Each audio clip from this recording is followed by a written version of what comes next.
of Tucker Carlson talking about Chabad and some things. And this shows us really Mashiach Zeiten, that here I am at the time for this. So quite often I've come to try to explain and Tucker Carlson's views and so forth. But particularly this last video, I felt that to come to defend my brothers and sisters. So first of all, the first thing, so Tucker Carlson, for those who are not aware, recently brought up the fact that there are soldiers in the Israeli Defense Force, the Tzahal, who have been wearing patches that say either Mashiach or Messiah with the Beis HaMikdash, which he called Hamantash. I don't know, it means the temple, the Holy Temple, and so forth. And so Carlson is claiming that, and he showed a video of, look, the whole reason for this war is to build a temple, and that's why he's wearing this patch. Now, 2 years ago, the IDF banned these patches. So that's the first piece of information. And then, in a very odd way, Carlson is saying that it's because of Chabad. That's where they're getting the ideas for these patches. So you just have to know a few things about Chabad. One, first of all, Chabad is an anti-Zionist movement. What I would call pro-Israel anti-Zionist. They asked Koblentzer Rebbe about the statements of his great-grandfather, who was more anti-Zionist than Satmar and the Torah Karta. And he said, this is my view too, the same views as the Rebbe Rashab, Rabbi Shalom Dov Ber of the Schneerson of Lubavitch. So Chabad is officially an anti-Zionist movement. They say they're not, it's a PR thing, but really they're just, they have the same exact view as Satmar. In fact, in some ways they're more anti-Zionist than Satmar. In a certain way, they're like boots on the ground to fight against, back and let go and let God.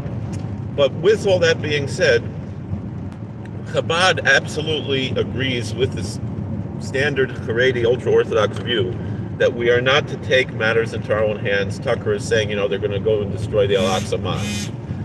That is not the view of any ultra-Orthodox Jew. Absolutely not. We all believe that God will take care of that when it's the right time. And first and foremost, Maimonides, who says we will physically rebuild the temple, as opposed to Rashi, who says that the temple is being built in heaven and will come down. Generally, most of the ultra-Orthodox world agrees to the Rashi view, which is actually, even though it's the more mystical view, it's the more practical view, because it means that we're not going to do anything crazy, because it would be crazy to do so, and stupid and really evil, and put people into danger to do something like that. So absolutely 100%, we have no design. No one in the ultra-Orthodox world wants to go and politically and militarily go and destroy the Al-Aqsa Mosque or the Dome of the Rock. That is something God will take care of in the right time. But Maimonides says every heart will be changed, which is in the Bible, that the knowledge of the Lord will fill the earth as the waters cover the seas. There will be a supernatural change in every heart, and then there will be world peace. So no political or military means will do this, and the view of Chabad is when we do our religious devotions, our mitzvos, follow God's commandments, things, rituals like putting on tefillin, giving charity, and things like that, that's how we build a temple. Nothing military, nothing political. And so that is my defense of Chabad. And as far as the IDF, which is none of my business, but nonetheless, they themselves banned these patches. Now, if certain people are not following orders, that's their business. Maybe many people are. But nonetheless, even with that, of talking about the patches, it's not a sign of anything. If someone really is a pious Jew, he's not looking at this or military to bring about eschatology. The realization and actualization of eschatology is something that only God can do, which we see in the book of Amos. It's a concept that's all throughout the Bible. It's in the book of Jeremiah and other places. Thank you for watching, and it's already in Deuteronomy. It's already in the book of Numbers, elsewhere.